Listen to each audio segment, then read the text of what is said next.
আগামীকাল দিল্লিতে এনসিপিআই এর সাংসদদের সঙ্গে বৈঠক করবেন মুখ্যমন্ত্রী শুভেন্দু অধিকারী। দিল্লির বঙ্গভবনে এই বৈঠক হবে বলে জানা যাচ্ছে। গত সপ্তাহে নবান্নে মুখ্যমন্ত্রীর সঙ্গে বৈঠক করেছেন সুদীপ বন্দ্যোপাধ্যায়। কি হবে এনসিপিআই এর ভবিষ্যৎ এবং এই বৈঠকে আর কোন কোন বিষয়ে আলোচনা হতে পারে সবটাই বুঝে নেওয়ার চেষ্টা করব। জ্যোতির্ময় কর্মকার আমাদের সঙ্গে রয়েছেন, আমার সহকর্মী। জ্যোতির্ময়,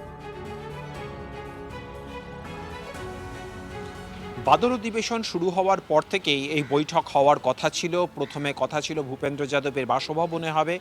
বাদল অধিবেশনের দ্বিতীয় সপ্তাহে কথা হয় যে বঙ্গভবনে দুপুর 2টোর সময় নৈশভোজের বৈঠক হবে এবং অবশেষে বাদল অধিবেশনের তৃতীয় সপ্তাহে এসে শুভেন্দু অধিকারী আগামীকাল দিল্লিতে আসছেন এবং এনসিপিআই সাংসদদের সঙ্গে বৈঠক করবেন। যে প্রেক্ষাপটে এই বৈঠক, সেই প্রেক্ষাপট যথেষ্ট গুরুত্বপূর্ণ। তার কারণ 3 সপ্তাহ পেরিয়ে গিয়েছে, বাদল অধিবেশন শুরু হয়ে গিয়েছে, এখনও পর্যন্ত এনসিপিআই পৃথক সংসদীয় দল হিসেবে স্পিকারের মান্যতা পায়নি।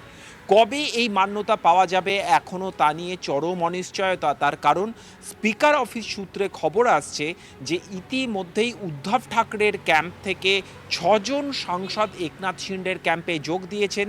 শিবসেনার সেই সাংসদদের ইতিমধ্যে মান্যতা দিয়েছেন স্পিকার, আর যা এখনও পর্যন্ত সুপ্রিম কোর্টে বিচারাধীন রয়েছে। স্বাভাবিকভাবেই এই শিবসেনার মামলায় সুপ্রিম কোর্ট কী নির্দেশ দেয় তা দেখে নিয়েই এনসিপিআই এর বিষয়ে সিদ্ধান্ত নিতে চাইছেন স্পিকার।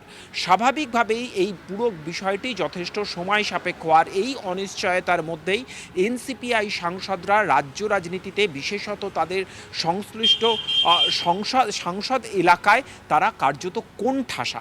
অনেক জায়গাতেই বিজেপির নেতাকর্মীরা তারা তৃণমূল কংগ্রেস ছেড়ে এলেও তাদের মানছেন না, পুলিশ প্রশাসন সহযোগিতা করছেন না এবং অনেকে এখনও পর্যন্ত নিজের এলাকায় ফিরতে পারেননি। অর্থাৎ সাংসদরা নিজের এলাকা ছাড়া হয়ে রয়েছেন।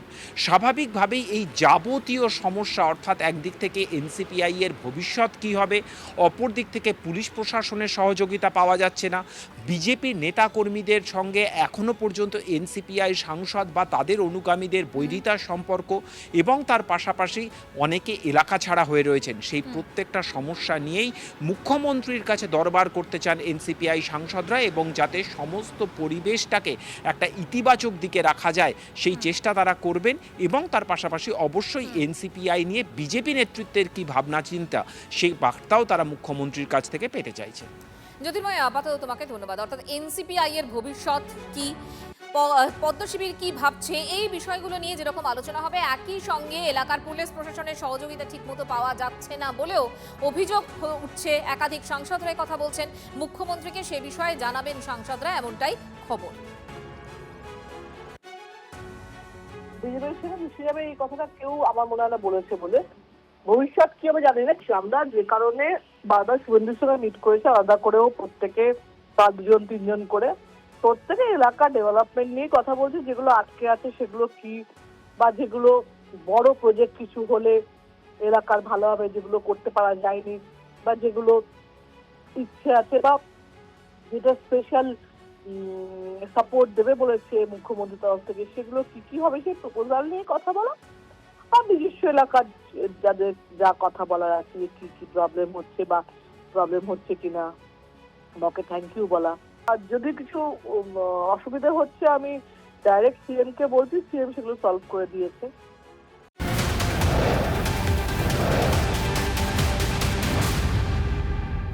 এদিকে আরো একটা বিষয় কি, এই যে তৃণমূলের সংসদীয় দল, সেই দলে কি আবারও ভাঙন দেখা দেবে? আরো 2-3 জন তৃণমূল সাংসদ যোগাযোগ রাখছেন, জেপি নাড্ডার সঙ্গে আলোচনা চলছে, দাবি করেছেন সাংসদ কাকলি ঘোষ দস্তিদার। আগামীকাল শুভেন্দু অধিকারী আপনাদের এনসিপিআই সাংসদদের সঙ্গে বৈঠকে বসছেন। একটা মিটিং হওয়ার কথা আছে, তাতেই 3 জন সাংসদ থাকছেন, যারা দল সবাই থাকছে। আমরা সব সময় কিন্তু 20 জন একসঙ্গে আছি এবং যে কথাটা পোস্টে আপনারা বলছেন আরো 2-1 জন সাংসদ, তারাও আমাদের সঙ্গে কিন্তু যোগাযোগে আছে। সৌগত রায় তিনি বলছেন যে এই 3 জন বিজেপির থেকে প্রবল চাপ আসার কারণে এই দলে ফেরাটা তাদের ক্ষেত্রে একটু সমস্যা হচ্ছে। কোনো প্রবল চাপ নেই, স্বইচ্ছায় সবাই এসেছেন। কেননা এখানে যে বালি চুরি, মাটি চুরি, কয়লা চুরি, সোনা চুরি, এগুলো তো কাগজে আসছে, এগুলো তো ডকুমেন্টেড অন্যায় এবং অনেকে অ্যারেস্ট হয়েছে।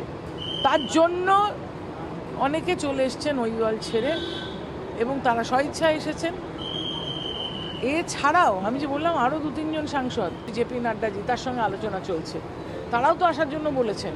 সুতরাং আরও সাংসদরা কিন্তু এনসিপিআইতে যোগ দেওয়ার জন্য আমাদের সঙ্গে যোগাযোগ করেছেন, এটা ঘটনা। এখানে কে কাকুলি কে কি এতে কিছু এসে যায় না। এরা বহুবার নির্বাচনে হেরেছে, ওনার নাম ছিল হেরো কাকুলি। তাই ওনার কোনো আলাদা কোনো অস্তিত্ব বা ওনার ছেলে তো রাজনীতি করে না, তিনি কেন মন্তব্য করছেন জানি না। এদের কোনো ভায়াবিলিটি নেই। তৃণমূল কংগ্রেসের লিডারের নাম মমতা ব্যানার্জি, এর বাইরে আকুলি কাকুলি বাকুলির কারুর কোনো ভ্যালু নেই। অর্থাৎ আরও ফাঁকা হচ্ছে কালীঘাট শিবির। কাকলিপুত্রের পোস্ট ঘিরে বাড়ছে জল্পনা। 2 প্রাক্তন হেভিওয়েট মন্ত্রী এবং 3 সাংসদ খুব দ্রুত যোগ দিচ্ছেন এনসিপিআইতে। সোশ্যাল মিডিয়ায় পোস্ট বৈদ্যনাথ ঘোষ দোসিদারের।